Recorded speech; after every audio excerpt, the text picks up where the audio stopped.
ఇక్కడ వెంకటాద్రి నిలయం అనే కళ్యాణ కట్టకు అయితే వచ్చేసానండి. అయితే మేము గుండు కొట్టించుకుందామని వచ్చాను. నేను కూడా గుండు అనేది కొట్టించుకుంటున్నానండి తిరుమలలో. అయితే స్వామివారికి ఈ మధ్య ఏంటంటే కొంతమంది చాలామంది అంటున్నారు ఆడవాళ్ళు గుండు కొట్టించుకోకూడదని అంటున్నారండి. అదేం లేదండి. మనం స్వామివారికి ఏమన్నా కోరిక కోరుకొని స్వామి నా కోరిక నెరవేరితే నేను ఇలా గుండు ఇస్తాను, తలనీలాలు ఇస్తానని మొక్కుకుంటారండి. అలాంటప్పుడు ఖచ్చితంగా ఆడవాళ్ళు ఇవ్వచ్చండి. నేనైతే అలానే మొక్కుకుంటానండి. స్వామివారు నా కోరిక నెరవేర్చారు, అందుకనే నేను ఇప్పుడు గుండు అనేది ఇస్తున్నాను. నేను ఇప్పటికి ఇది రెండోసారి ఇచ్చేస్తానండి. అంటే 5 సంవత్సరాల కిందట ఒకసారి ఇచ్చాను, మళ్ళీ ఇప్పుడు ఇస్తున్నాను. మనకి ఏమన్నా కోరికలు ఉంటే అవి నెరవేరితే ఖచ్చితంగా ఇస్తానని మొక్కుకుంటే స్వామివారు ఖచ్చితంగా నెరవేరుస్తారండి. ఇది ఇవ్వచ్చండి, ఆడవాళ్ళు కూడా గుండు ఇవ్వచ్చు తిరుపతిలో. అలాంటి సందేహాలు ఏమొద్దండి.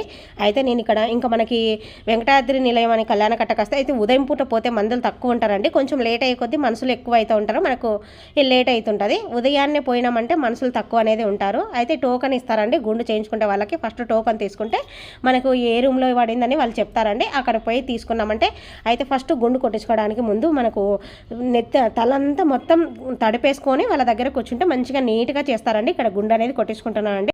ఇదేనండి వీడియో నచ్చితే లైక్ చేయండి, షేర్ చేయండి, సబ్స్క్రైబ్ చేసుకోండి. ఉంటానండి, బాయ్ అండి.